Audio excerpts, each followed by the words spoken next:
éléments du culte sont moins importants.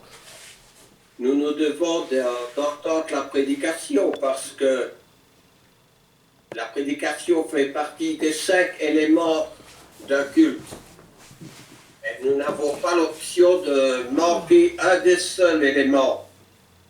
Sinon notre culte sera incomplet et risque de ne pas plaire à Dieu. À la Sainte Seine, nous célébrons bien sûr la mort de Christ sur la croix, son sang, qui scelle une nouvelle alliance. Mais les éléments s'étaient arrêtés là, ce serait aussi incomplet. Imaginons que Christ ait versé son sang, que Christ ait souffert et que Christ soit mort, comme la Bible dit, pour nos péchés. Est-ce que ce serait là quelque chose de complet? Non.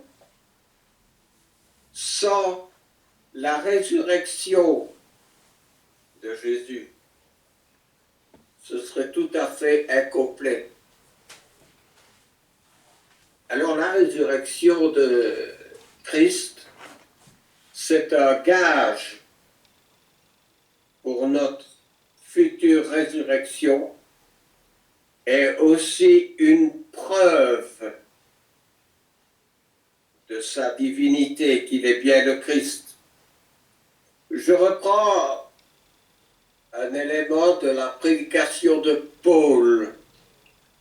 Il était à Athènes, c'est en Acte 17, et Paul prêche. On connaît tous le sujet qu'il aborde avec l'autel du Dieu inconnu. Mais à la fin de sa prédication, il introduit en quelque sorte le Christ dans son sermon. C'est très court, la fin. La fin, en fait, dit ceci. Dieu, sans tenir compte d'ignorance, des temps d'ignorance, annonce maintenant à tous les hommes en tout lieu qu'ils aient à se repentir. Et puis, dans toute sa prédication sur Dieu, il y a un seul verset qui parle de Christ. Parce qu'il a fixé un jour où il jugera le monde selon la justice,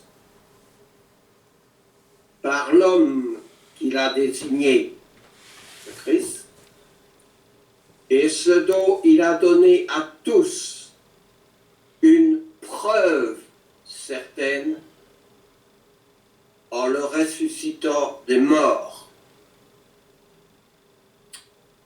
Qu'est-ce qui s'est passé après que Paul a osé dire ça? La division. Il y en a qui se sont moqués, j'imagine la plupart, et d'autres qui ont dit « Nous t'entendrons parler là-dessus une autre fois, un autre jour ». La résurrection, c'est important. En 1 Corinthiens 15, il va parler de la résurrection. Et là, où c'est encore plus important, c'est que il va reprocher à certains chrétiens, à plusieurs, leur manque de croyance en la résurrection. Et il va devoir leur dire si Christ n'est pas ressuscité, votre foi est vaine.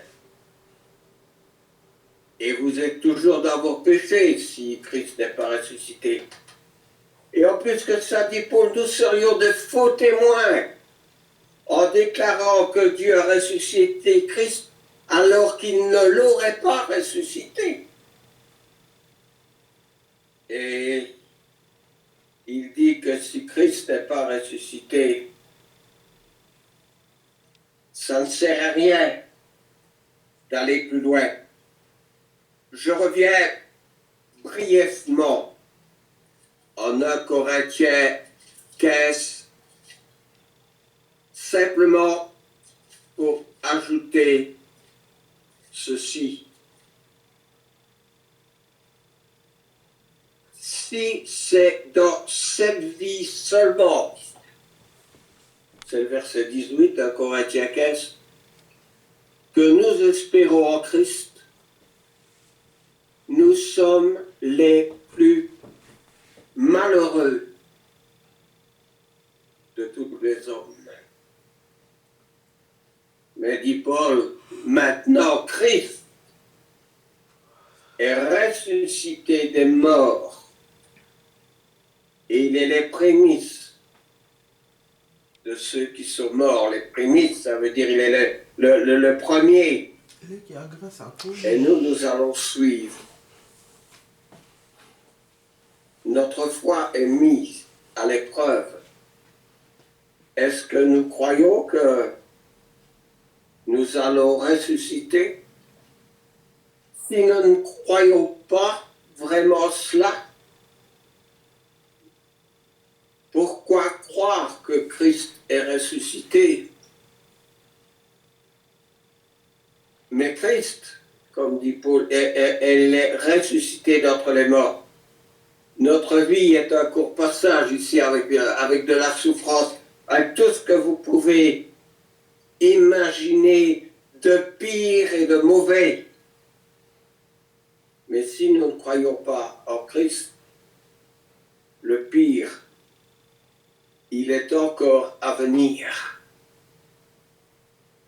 Alors, il n'y en a pas beaucoup qui ont cru à Athènes. Il y avait Denis, l'aéropagite. Il y avait une femme nommée Damaris et quelques autres. Imaginez-vous, quand Paul a été converti, Dieu lui dit, je t'ai destiné, je t'envoie au loin porter la bonne nouvelle aux nations.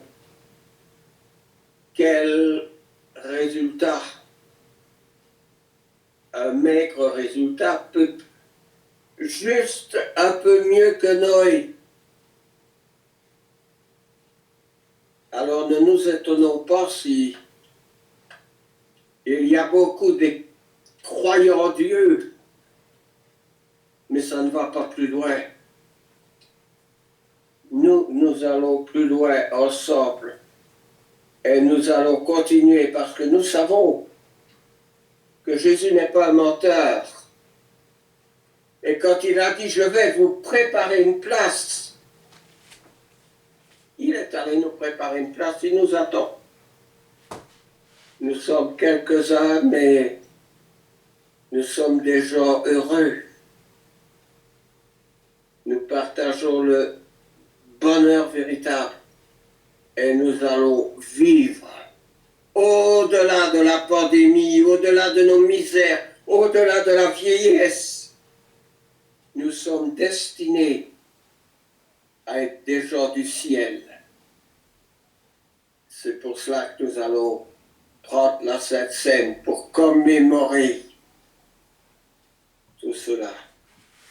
Mes frères et mes sœurs bien-aimés, nous allons prier ensemble maintenant.